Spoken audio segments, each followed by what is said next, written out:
രക്ഷാസന്ദേശം രക്ഷാസന്ദേശം വരവായ യേശുവിൻ രക്ഷാസന്ദേശം വിടുതല വിടുതലായി ജീവനായി രക്ഷാസന്ദേശം വരവായ യേശുവിൻ രക്ഷാസന്ദേശം രക്ഷാസന്ദേശം രക്ഷാസന്ദേശം. Praise the Lord. ഹല്ലേലൂയ. കർത്താവിൻ്റെ വലിയ നാമത്തെ നന്ദിയോടെ സ്തുതിക്കുന്നു, ദൈവത്തെ സ്തോത്രം ചെയ്യുന്നു. അനുഗ്രഹിക്കപ്പെട്ട പ്രിയ ദൈവമക്കളെ, ഇന്ന് ദൈവവചനത്തിൻ്റെ മുൻപിൽ നമുക്കായിരിക്കാൻ ദൈവം തന്ന സാവകാശത്തെ ഓർത്ത് നല്ലവനായ ദൈവത്തെ നമുക്ക് സ്തുതിക്കാം, നമുക്കവനെ സ്തോത്രം ചെയ്യാം. ഇത് നമ്മുടെ കർത്താവ് നമുക്ക് വേണ്ടി ഒരുക്കിയ മനോഹരമായ സമയമാണ്, മനോഹരമായ ദിവസമാണ്. അതോർത്ത് എങ്ങനെ ദൈവത്തെ സ്തോത്രം ചെയ്യാതിരിക്കാൻ സാധിക്കും? ലോകത്തെമ്പാടും യുദ്ധകാഹളം മുഴങ്ങുന്നു. ലോകചരിത്രത്തിൻ്റെ ഏടുകളിൽ മുമ്പെങ്ങും കാണാത്ത രീതിയിൽ എല്ലാ ലോകരാഷ്ട്രങ്ങളും യുദ്ധത്തിൻ്റെ വേദനകൾ അനുഭവിച്ചുകൊണ്ടിരിക്കുകയാണ്. ഒരു കാലത്ത് യുദ്ധമുണ്ടായാൽ അവിടെയുള്ളവർ മാത്രം അനുഭവിച്ചാൽ മതിയായിരുന്നു. എന്നാൽ ആധുനിക കാലഘട്ടത്തിൽ പരസ്പരം ആശ്രയിക്കാത്ത രാജ്യങ്ങളില്ല, രാജാക്കന്മാരില്ല, ഭരണകർത്താക്കളില്ല, വ്യക്തികളില്ല. ഇന്ന് ഇന്ത്യയുടെ കൊച്ചു കൊച്ചു ഗ്രാമങ്ങളിൽ പോലും ഇന്ത്യയുടെ പ്രതിധ്വനി മുഴങ്ങിക്കേൾക്കാനായിട്ട് സാധിക്കും. എന്ത് ബുദ്ധിമുട്ട് വന്നാലും ആദ്യം അനുഭവിക്കുന്നത് മുൻനിരക്കാരല്ല, ഇടനിലക്കാരുമല്ല, അതിൻ്റെയും താഴെയുള്ള ആളുകളാണ് എല്ലാറ്റിൻ്റെയും വേദനയും ദുഃഖവുമെല്ലാം ആദ്യം അനുഭവിക്കുന്നത്. നന്മ വരുമ്പോൾ ഏറ്റവും കൂടുതൽ അനുഭവിക്കുന്ന മുൻനിരയിലുള്ളവരാണ്. ആനുകൂല്യങ്ങളെല്ലാം അവർ സ്വന്തമാക്കും. ഏറ്റവും അവസാനം എന്തെങ്കിലും ബാലൻസ് വന്നാൽ ഒരു ഓഹരി, അത്രയേ ഉള്ളൂ. ഇടനിലക്കാരുടെ കൈകളിലൂടെയാണ് എല്ലാം തന്നെ കയറിയിറങ്ങിപ്പോകുന്നത്. ഭാരതത്തിൽ സാധാരണക്കാരായ ഗ്രാമവാസികളുടെ ഇടയിൽ ഗ്യാസ് ഉപയോഗിച്ചുകൊണ്ട് നമ്മുടെ മിഷൻ സെൻ്ററുകളിൽ ഗ്യാസ് കിട്ടാതെയായി. നമ്മുടെ മിഷണറിമാർ അതിനു വേണ്ടി അധ്വാനിക്കുന്നത് നിങ്ങൾക്ക് കാണാൻ സാധിക്കും. പ്രിയ ദൈവമക്കളെ, ഞാൻ നിങ്ങളോട് പറയട്ടെ, യുദ്ധമാർക്കും ഗുണം ചെയ്യില്ല. ഈ യുദ്ധത്തിൽ ആരും വിജയിക്കില്ല. യുദ്ധം ചെയ്യുന്ന രാജ്യങ്ങളെല്ലാം പരാജയത്തിലാണ്. എന്നാൽ അതിൻ്റെ കെടുതി അനുഭവിക്കുന്ന ജനം വേദനയിലാണ്. രാഷ്ട്ര നേതാക്കന്മാർക്ക് സുബോധമുണ്ടാകാൻ, മനസ്സിനൊരു മാറ്റം വരാൻ നമുക്ക് ദൈവത്തോട് പ്രാർത്ഥിക്കണം. ആയുധങ്ങൾ ശേഖരിക്കുന്നതിലാണ് മത്സരം. ആയുധ കച്ചവടമാണ് ലോകത്തിലെ ഏറ്റവും വലിയ ബിസിനസ് എന്ന് വേണമെങ്കിൽ പറയാം. ലോകരാഷ്ട്രങ്ങളെല്ലാം അതിനുവേണ്ടി കഠിനാധ്വാനം ചെയ്യുന്നു. സാധാരണക്കാരൻ്റെ നികുതിപ്പണം അതിനായി നിർലോഭം ചെലവ് ചെയ്തുകൊണ്ടിരിക്കുന്നു. അവസാനം നികുതി കൊടുക്കുന്ന സാധാരണക്കാരന് റിട്ടേൺ ലഭിക്കുന്നതെന്ന് ചോദിച്ചാൽ വേദനകളും ദുഃഖങ്ങളും മാത്രമാണ്. അതുകൊണ്ട് ലോകരാഷ്ട്രങ്ങൾക്ക് വേണ്ടി നമുക്ക് പ്രാർത്ഥിക്കാം, രാഷ്ട്ര നേതാക്കന്മാർക്ക് വേണ്ടി പ്രാർത്ഥിക്കാം. സുബോധവും സ്നേഹവും സമാധാനവും അവരുടെ ഹൃദയത്തിൽ നിന്ന് ഉൽപ്പാദിതമാകാൻ നമുക്ക് ദൈവത്തോട് പ്രാർത്ഥിക്കാം. ദൈവമക്കളെ, നമ്മൾ ചിന്തിച്ചു കൊണ്ടിരുന്നത് ഇസ്രായേലിൻ്റെ പെരുന്നാളുകളെ സംബന്ധിച്ചാണ്. അതിൽ നാം പെസഹ പെരുന്നാളിനെ കുറിച്ച് ചിന്തിച്ചു, പുളിപ്പില്ലാത്ത അപ്പത്തിൻ്റെ പെരുന്നാളിനെ കുറിച്ച് ചിന്തിച്ചു, ആദ്യഫല പെരുന്നാളിനെ കുറിച്ചും നമ്മൾ ചിന്തിക്കുകയുണ്ടായി. ഇന്ന് നമ്മൾ ചിന്തിക്കുന്നത് വാരോത്സവത്തെക്കുറിച്ചാണ്. വാരോത്സവം അഥവാ അതിന് മറ്റൊരു പേരുണ്ട്, പെന്തക്കോസ്തി പെരുന്നാൾ. ലേവ്യാപുസ്തകം 23-ാം അധ്യായത്തിൻ്റെ 15 മുതൽ 21 വരെയുള്ള വാക്യങ്ങളിലാണ് വാരോത്സവത്തെക്കുറിച്ച് വ്യക്തമായി പറഞ്ഞിട്ടുള്ളത്. ഫീസ്റ്റ് ഓഫ് ദി ഹാർവസ്റ്റ്, വാരോത്സവം ദൈവജനത്തിൻ്റെ വളരെ ആഘോഷകരമായ ഒരു ഉത്സവമായിരുന്നു വാരോത്സവം. ആദ്യഫല പെരുന്നാൾ തുടങ്ങി 50-ാം ദിവസം വരുന്ന പെരുന്നാളാണ് ആദ്യഫല പെരുന്നാൾ. ആയതുകൊണ്ട് ഇതിന് മറ്റൊരു പേര് വിളിക്കാം, പെന്തക്കോസ്ത് പെരുന്നാൾ എന്നും പറയുന്നു. ഗ്രീക്കിൽ പെന്തക്കോസ് എന്ന വാക്കിന് 50-ാമത്തെ എന്നാണ് അർത്ഥം. 7 ആഴ്ച കഴിഞ്ഞ് വരുന്നത് കൊണ്ട് വാരോത്സവം എന്നും ഇതിനെ വിളിക്കുന്നു. സഭാരൂപീകരണത്തിനായിട്ടുള്ള ദൈവത്തിൻ്റെ പരിശുദ്ധാത്മാവിൻ്റെ അവരോഹണത്തിൻ്റെ നിഴലാണ് ഈ പെരുന്നാൾ. ദൈവത്തിൻ്റെ പരിശുദ്ധാത്മാവ് കർത്താവിൻ്റെ പുനരുത്ഥാനത്തിൻ്റെ ശേഷം, സ്വർഗാരോഹണത്തിന് ശേഷം 50-ാം ദിവസം സഭയുടെ മേൽ ഇറങ്ങി വന്നു. പരിശുദ്ധാത്മാവിൻ്റെ സാന്നിധ്യം സഭയെ നവീകരിച്ചു. സഭാരൂപീകരണത്തോട് അനുബന്ധിച്ച് സഭയുടെ മേൽ പരിശുദ്ധാത്മാവ് വന്നതിൻ്റെ നിഴലാണ് വാരോത്സവം അഥവാ പെന്തക്കോസ്ത് പെരുന്നാൾ. പുതിയ നിയമ സഭയോടുള്ള ബന്ധത്തിൽ നാം ചിന്തിക്കുമ്പോൾ കർത്താവിൻ്റെ പുനരുത്ഥാന ശേഷം, തൻ്റെ സ്വർഗാരോഹണത്തിൻ്റെ ശേഷം 120 പിതാക്കന്മാർ ഒരുമിച്ച് കൂടിയിരുന്നപ്പോൾ ദൈവത്തിൻ്റെ പരിശുദ്ധാത്മാവ് സിഹിയോൻ മാളികയിൽ ഇറങ്ങി വന്നു. അങ്ങനെ സിഹിയോൻ മാളികയിൽ പരിശുദ്ധാത്മാവ് ഇറങ്ങി വന്ന് സഭാരൂപീകരണം നടത്തി. പ്രത്യക്ഷ നവീന സ്ഥാപനം ആരംഭിച്ചു. അന്നാണ് ക്രൈസ്തവ സഭയുടെ ഉദ്ഘാടനം നടക്കുന്നത്. സഭ ഉദ്ഘാടനം ചെയ്യപ്പെട്ടു. നാട്ടൊലിവിനെ ഓടിച്ചു കളഞ്ഞ് സാക്ഷാത്തായ കൊമ്പിനെ മാറ്റിക്കളഞ്ഞ് കാട്ടൊലിവായിരുന്ന നമ്മളെ അതിനോട് ഒട്ടിച്ചു. ഫലം കായ്ക്കാത്തതിനെ മുറിച്ചു കളഞ്ഞു. ഫലം കായ്ക്കുമെന്ന് കരുതി നമ്മളെ അതിനോട് ചേർത്ത് വെച്ചു. അങ്ങനെ കർത്താവിനോടുകൂടി ചേർക്കപ്പെട്ട പുതിയ ഒരു ബ്രാഞ്ചായി നമ്മൾ ജാതികളായി എണ്ണപ്പെട്ട് ദൈവിക നിയമങ്ങൾക്ക് അന്യരും പരദേശികളുമായിരുന്ന നമ്മളെ യോജിപ്പിച്ച ദിവസം, സഭയുടെ രൂപീകരണ ദിവസം, സഭയെ ആരംഭിച്ച ദിവസം, സ്വന്തത്തിലേക്ക് വന്നു. സ്വന്തക്കാരായവര് അവനെ ക്രൂശിച്ചു. അവനെ ക്രൂശിച്ച് കൊന്നു. എന്നാൽ അവനെ അവർ അടക്കം ചെയ്തെങ്കിലും കല്ലറുകൾക്കകത്ത് അവൻ ഒതുങ്ങിയില്ല. കല്ലറകളെ പൊട്ടിച്ചു. കല്ലറയിൽ നിന്ന് അവൻ പുനരുദ്ധാനം ചെയ്തു. ബഥാനിയിൽ നിന്ന് ശിഷ്യന്മാർ കാണെ ആകാശങ്ങളിലേക്ക് മേഘപാളികൾക്കകത്തോട്ട് അവൻ പോയി. സ്വർഗത്തിലേക്ക് അവൻ പ്രവേശിച്ചു. ഗലീല പുരുഷന്മാരെ, നിങ്ങൾ ആകാശത്തിലേക്ക് ഉറ്റുനോക്കുന്നതെന്ത്? അവൻ പോയതുപോലെ തന്നെ വീണ്ടും വരും. കർത്താവിൻ്റെ ആഗമനം, കർത്താവിൻ്റെ മടങ്ങിവരവ്, അവൻ തിരിച്ചു വരും. എന്നാൽ എന്തിനു വേണ്ടി? സഭയെ ചേർക്കാൻ. ആ സഭയുടെ ആരംഭം പെന്തിക്കോസ്തിയിൽ കർത്താവിൻ്റെ ക്രൂശ് മരണത്തിനും പീഡാനുഭവത്തിനും ഉയർപ്പിനും സ്വർഗാരോഹണത്തിനും ശേഷം ഇതാ അടുത്ത സംഭവം പെന്തക്കോസ്തി പെരുന്നാൾ. പരിശുദ്ധാത്മാവ് സഭയിലേക്ക് വന്ന ദിവസം ആദ്യഫല പെരുന്നാൾ തുടങ്ങി. 50-ാം ദിവസമാണ് യഹൂദ ജനത്തിന് പെന്തക്കോസ്ത് പെരുന്നാൾ. നമ്മെ സംബന്ധിച്ചിടത്തോളം ആദ്യഫലമായ ക്രിസ്തുവിൻ്റെ അഥവാ പുനരുത്ഥാനത്തിൻ്റെ ആദ്യഫലമായ ക്രിസ്തുവിൻ്റെ പുനരുത്ഥാന ശേഷം 50-ാം ദിവസം പെന്തക്കോസ്തി പെരുന്നാൾ അഥവാ പരിശുദ്ധാത്മാവ് സഭയിലേക്ക് വന്ന ദിവസം.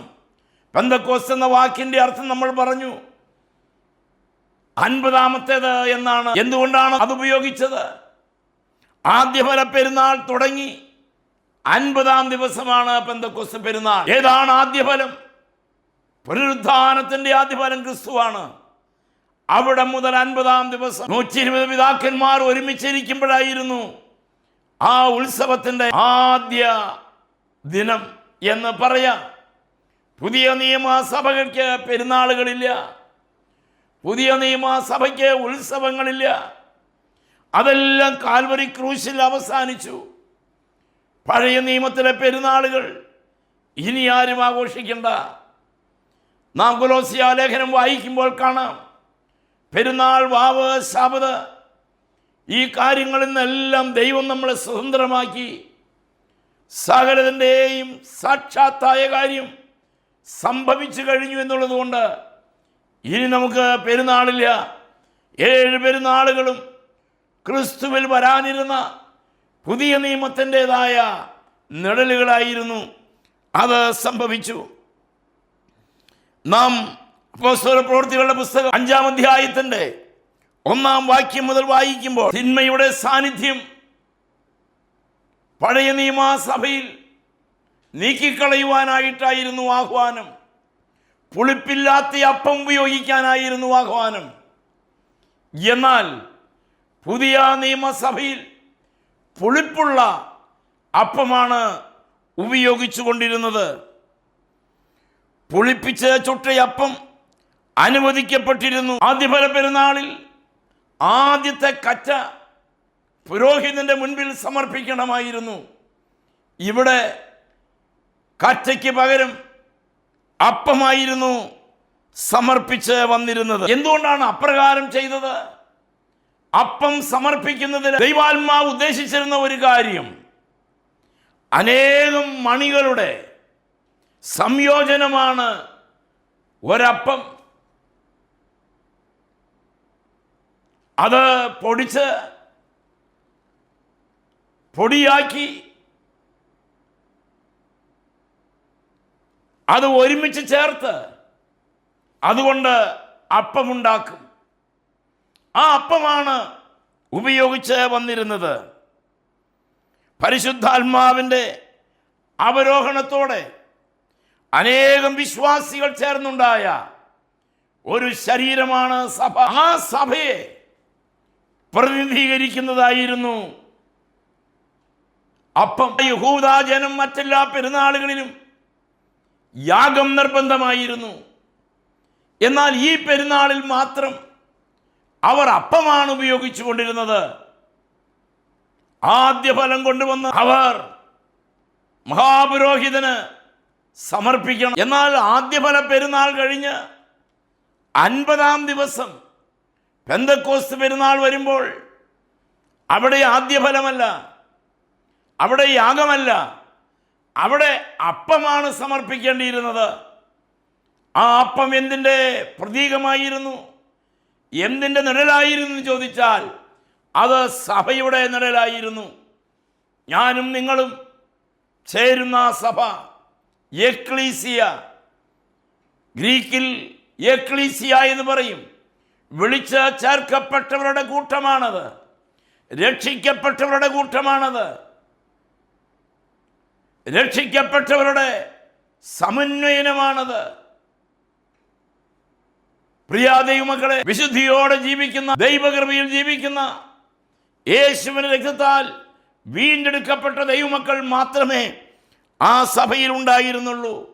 കൊരിന്ത്യർക്ക് എഴുതിയ 1-ാം ലേഖനം 10-ന്റെ 17 വാക്യം, 12-ന്റെ 12-13 വാക്യങ്ങളും വായിക്കുമ്പോൾ നമ്മൾക്കത് കാണുവാനായിട്ട് സാധിക്കും. പെന്തക്കോസ്ത് പെരുന്നാളിൽ പുളിപ്പിച്ച് ചുട്ട അപ്പം അനുവദനീയമായിരുന്നു.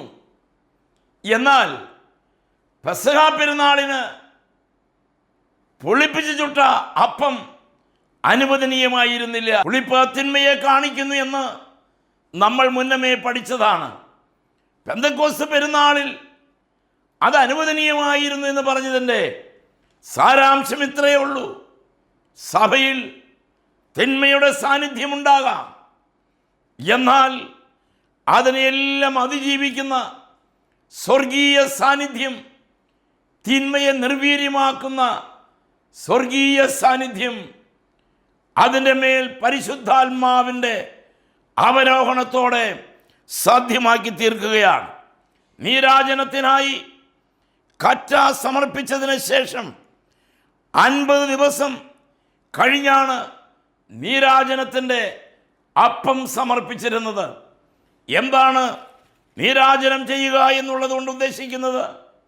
നീരാജനാർപ്പണം എന്ന് പുറപ്പാട് പുസ്തകം 29 അധ്യായം വായിക്കുമ്പോൾ നമുക്ക് കാണാം, പുരോഹിതൻ തനിക്ക് ലഭിച്ച ഓഹരി എടുത്ത്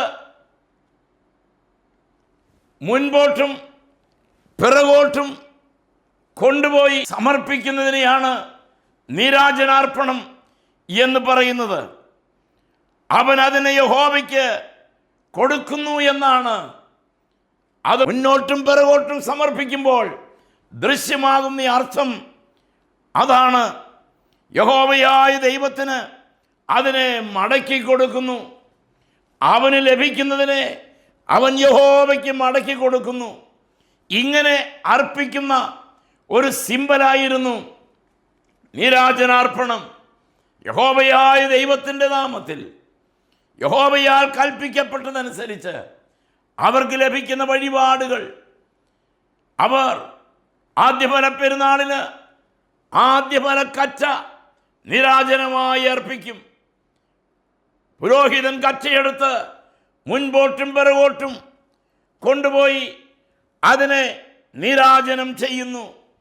50-ാം ദിവസം അപ്പമെടുത്ത് അതുപോലെ തന്നെ നീരാജനം ചെയ്യുന്നു, യഹോവയ്ക്ക് സമർപ്പിക്കുന്നു. ഇതാണ് അതിൻ്റെ കർമ്മം. അതാണ്. അങ്ങനെ അവർ നീരാജനം ചെയ്തു, യഹോവയ്ക്ക് അത് സമർപ്പിക്കുകയാണ്. പ്രിയ ദൈവമക്കളെ, പരിശുദ്ധാത്മാവിൻ്റെ അവരോഹണം സഭയുടെ മേലുണ്ടാകുന്നു. അങ്ങനെ സഭ വിശുദ്ധീകരിക്കപ്പെടുന്നു, സഭ ഉദ്ഘാടനം ചെയ്യപ്പെടുന്നു. ക്രിസ്തുവിൻ്റെ ശരീരമായ സഭയുടെ ആരംഭം നമ്മൾ ഇവിടെ കാണുകയാണ്. യേശുവിൻ്റെ പുനരുത്ഥാന ശേഷം 50-ാം ദിവസം സഭാരൂപീകരണം നടന്നു. അതിൻ്റെ ഓർമ്മയാണ്, അല്ലെങ്കിൽ അതിൻ്റെ നിഴലാണ് ഈ പെന്തക്കോസ്ത് പെരുന്നാളിന് ഓരോ യഹൂദനും കൊണ്ടുവന്ന് അപ്പം നീരാജനം ചെയ്ത് യഹോവയ്ക്ക് സമർപ്പിക്കുന്നത്. വീണ്ടും നമ്മൾ ദൈവത്തിൻ്റെ തിരുവെഴുത്ത് പഠിക്കുമ്പോൾ മറ്റൊന്ന് കാഹളധ്വനിയുടെ പെരുന്നാളാണ്.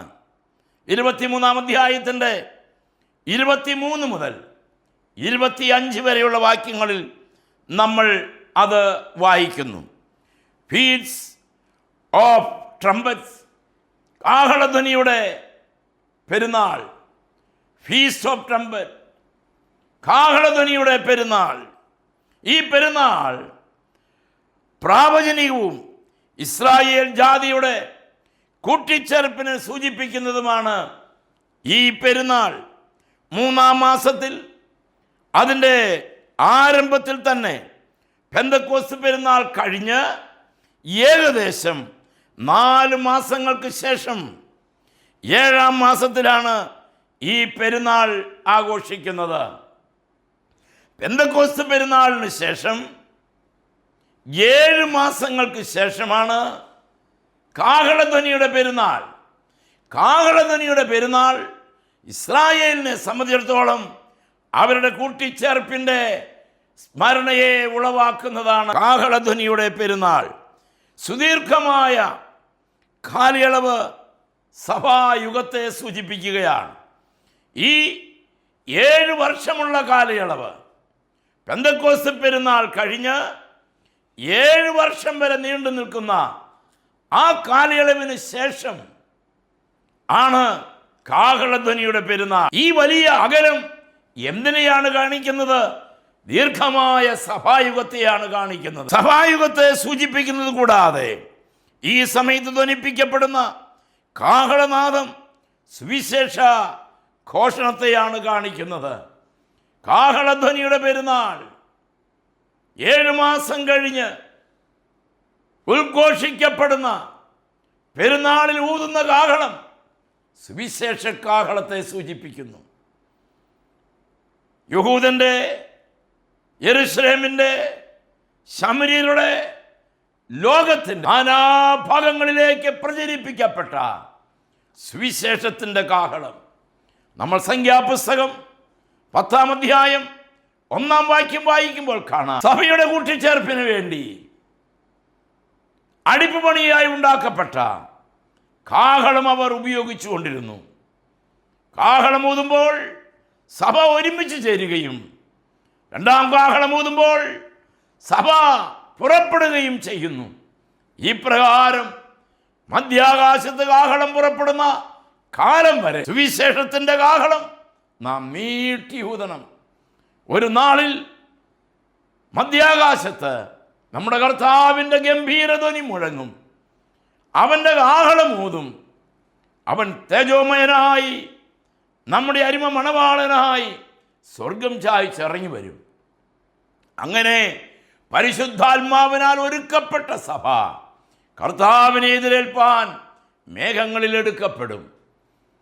ദൈവമക്കളെ, അവൻ്റെ വരവിൻ്റെ പ്രതിധ്വനിയാണ്, അല്ലെങ്കിൽ അതിൻ്റെ പ്രതീകമാണ് ദൈവജനമായ ഇസ്രായേൽ ആചരിച്ചു വന്ന ഈ കാഹളധ്വനിയുടെ പെരുന്നാൾ. ഇന്ന് നമ്മൾ 2 പെരുന്നാളിനെ കുറിച്ച് ചിന്തിച്ചു. ഒന്ന് വാരോത്സവം അഥവാ പെന്തക്കോസ്ത്, 2 കാഹളധ്വനിയുടെ പെരുന്നാൾ. ആദ്യ ബല പെരുന്നാൾ കഴിഞ്ഞ് 50-ാം ദിവസമാണ് പെന്തക്കോസ്ത് പെരുന്നാൾ. പെന്തക്കോസ്ത് പെരുന്നാൾ കഴിഞ്ഞ് 7 മാസം കഴിഞ്ഞിട്ടാണ് കാഹളധ്വനിയുടെ പെരുന്നാൾ. ഈ 2 പെരുന്നാളുകളും നമ്മുടെ കർത്താവായ യേശുക്രിസ്തുവിൻ്റെ ശരീരമെന്ന സഭയുടെ തലത്തിൽ നാം ചിന്തിക്കുമ്പോൾ ഇത് ദൈവത്തിൻ്റെ പരിശുദ്ധാത്മാവിനാൽ ചിട്ടപ്പെടുത്തപ്പെട്ടതാണ്.